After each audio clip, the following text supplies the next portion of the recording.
നമസ്കാരം.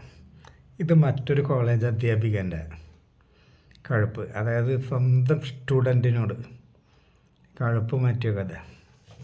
ആ കുട്ടീൻ്റെ ജീവിതം തകർന്നു പോകേണ്ടതായിരുന്നു. അതിൻ്റെ വക്കത്തുനിന്ന് ആ കുട്ടീനെ കൈ പിടിച്ച് കയറ്റിയതുകൊണ്ട് ആ കുട്ടി ഇപ്പോൾ ജീവിച്ചിരിപ്പുണ്ട്.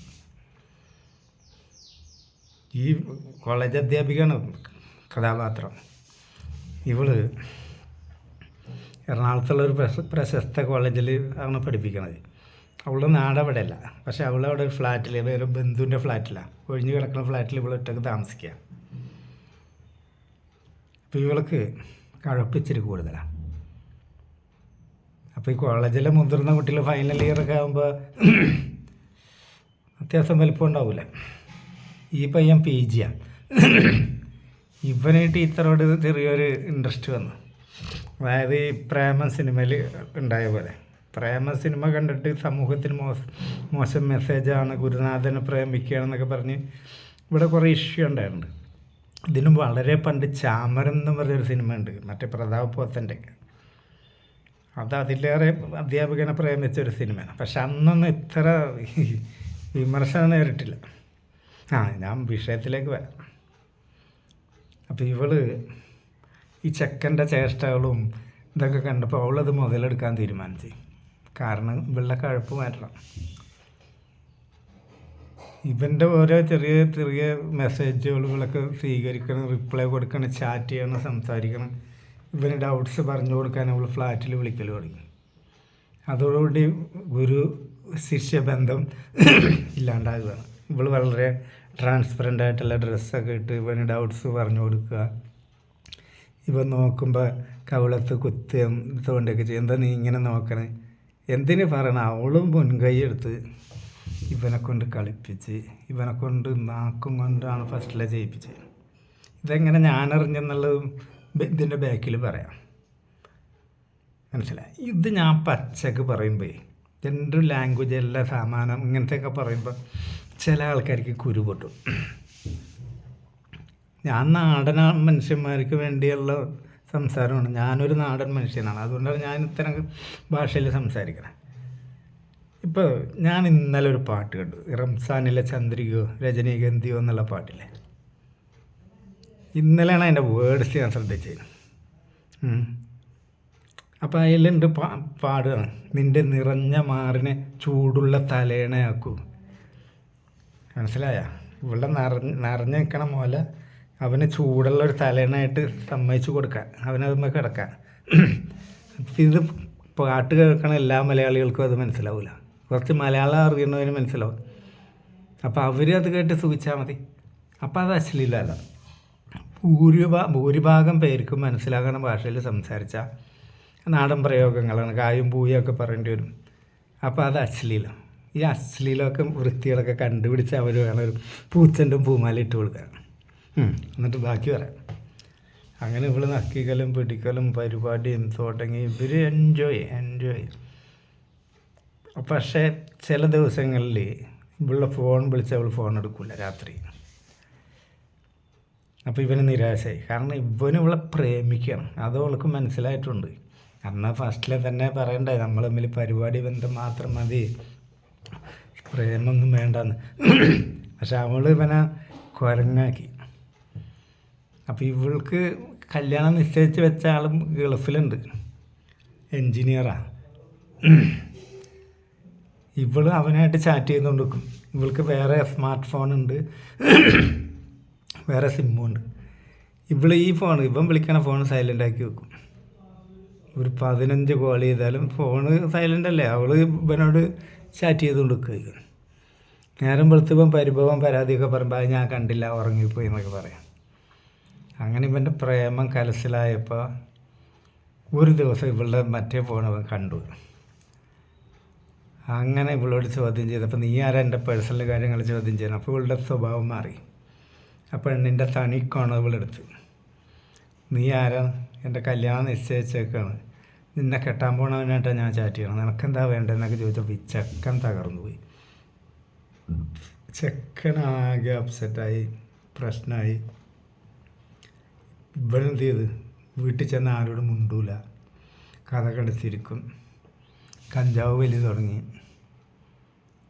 ഇവൻ എന്നിട്ട് പിന്നെ ആത്മഹത്യനെ പറ്റിയൊക്കെ ചിന്തിക്കൽ തുടങ്ങി.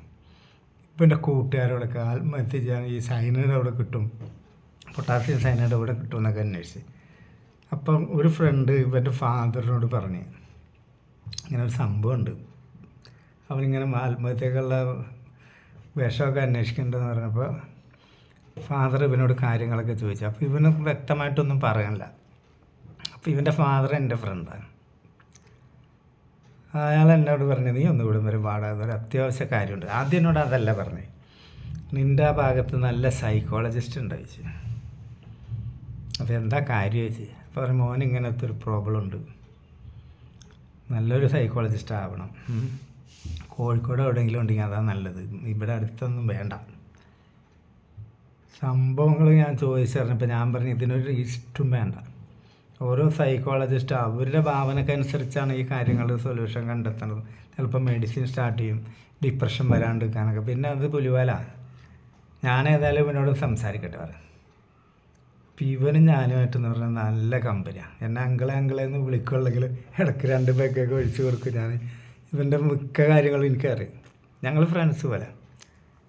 അപ്പം ഞാൻ പറഞ്ഞേ ഞാനവനോട് സംസാരിക്കട്ടെ പറയാം. അപ്പം ഞാൻ അവിടെ ചെന്ന് ഇവനോട് സംസാരിക്കുമ്പോൾ ഇവനൊന്നും വിട്ടു പറയാനില്ല.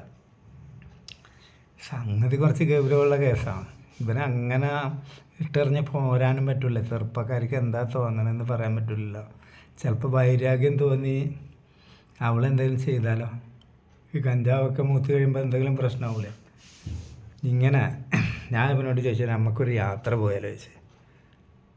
എന്താ അങ്കിളെ, എൻ്റെ ഫാദർ എന്തെങ്കിലും പറഞ്ഞു ചോദിച്ചു. അതൊന്നുമല്ല, നിനക്കിപ്പോൾ ഒരു റിലാക്സേഷൻ ആവശ്യം.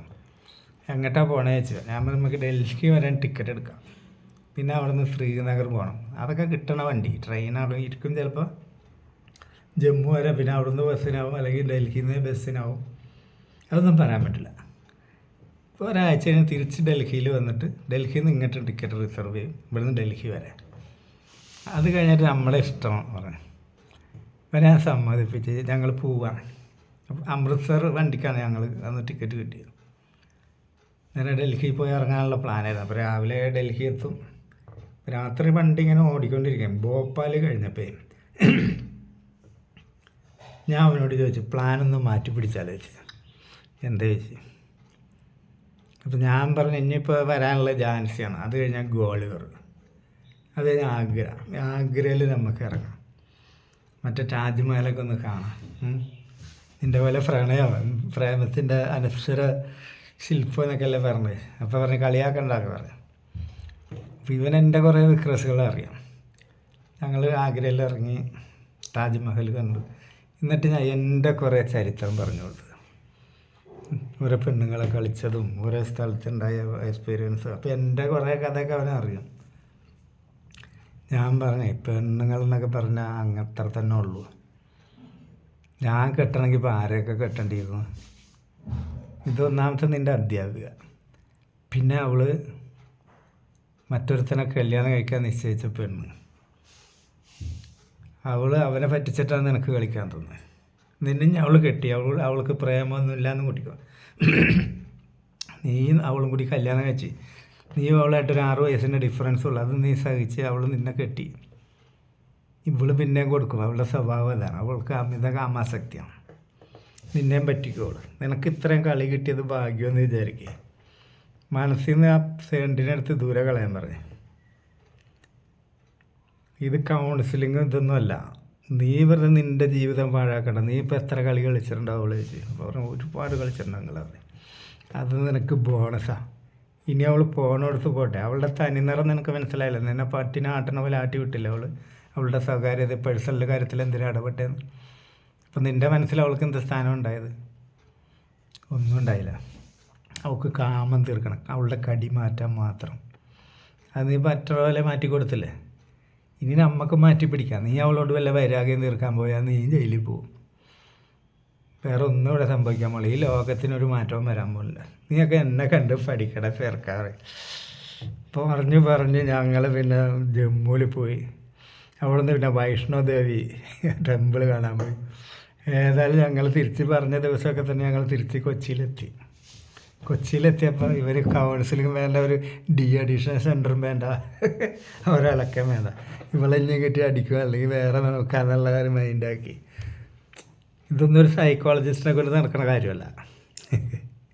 ഇതിന് സാധാരണ ഒരു ഇഷ്ടം മതി. ഇഷ്ടം എന്ന് പറഞ്ഞാൽ മനുഷ്യൻ എന്താണെന്ന് ആദ്യം മനസ്സിലാക്കണം, പെണ്ണെന്താണെന്ന് മനസ്സിലാക്കണം. ആത്മാർത്ഥ പ്രണയം എന്നൊക്കെ പറഞ്ഞാൽ അങ്ങോട്ടും ഇങ്ങോട്ടും വേണം. ഞാൻ ഇവനോട് പറഞ്ഞ വാക്കാണ്, ഇങ്ങോട്ടും പ്രണയമുണ്ട് അങ്ങോട്ടും പ്രണയമുണ്ട്. തീവ്രമാണെങ്കിൽ ചതിക്കാൻ പാടില്ല, ഒരുമിക്കുക തന്നെ വേണം. അതിനെന്ത് റിസ്ക് എടുത്താലും ഓക്കെ. ഇത് വൺ വേ ട്രാഫിക്. അവള് കാര്യം വൃത്തിയിട്ട പെണ്ണ് ഏതായാലും അടിക്കാൻ നല്ല രസം ഉണ്ടായില്ല, അത് മതിയടാ, അമ്മക്കത് മതിയാറ്. അങ്കിളാൾ ഫുലിയാട്ടാറ്. ഏതായാലും അവൻ്റെ ഫാദറിന് എന്നോട് ഭയങ്കര സ്നേഹം, അവൻ്റെ അമ്മക്ക്. കാരണം ഒരു മനുഷ്യനെ മാറ്റിയെടുക്കുക, ബ്രെയിൻ വാഷ് ചെയ്ത് കൊണ്ടുവന്ന് ഞാൻ. അല്ലാണ്ട് ഇപ്പോൾ വൈഷ്ണവദേവിയും ജമ്മു ശ്രീനഗറും ഈ പറഞ്ഞ താജ്മഹലൊക്കെ ഞാൻ കാണാൻ ചെന്നല്ല. പിന്നെ എനിക്ക് നോർത്തിൽ പോയിട്ട് കുറേ ആയി, അപ്പോൾ അതിൻ്റെ ഒന്ന് പോകണമെന്നൊക്കെ ഉണ്ടായിരുന്നു. അങ്ങനെ പോയതാണ് ആ ട്രിപ്പ്. ഒരു എന്താ പ്ലഷർ ട്രിപ്പായിരുന്നു. ആ ചെക്കനിപ്പോൾ നല്ല അന്തസ്സായിട്ട് PG ഒക്കെ കഴിഞ്ഞ് വേറെ എന്തൊക്കെ കോഴ്സ് ചെയ്യാം. ഇപ്പോഴും കോണ്ടാക്റ്റ് ഉണ്ട്. അവളിപ്പോൾ വേറെ ആർക്കെങ്കിലും കൊടുത്ത് കണക്കുണ്ടാവും. ഗൾഫിലുള്ള മറ്റവനെ അറിയണ്ടില്ല, ആർക്കറിയാം. ഇത് തേഞ്ഞു പോണ സാമാനൊന്നും അല്ലല്ലോ, അത് അവൾക്ക് ശരിക്കും അറിയാം. ഇത്രേ ഉള്ളൂ ചില അധ്യാപകർ. അല്ലാണ്ട് സിനിമ കണ്ടിട്ടൊന്നും അല്ല ഇത്. അധ്യാപിക ഇങ്ങോട്ട് മുൻകൈ എടുത്താൽ അവൾ ഏത് സിനിമ കണ്ടിട്ടാ. നമസ്കാരം.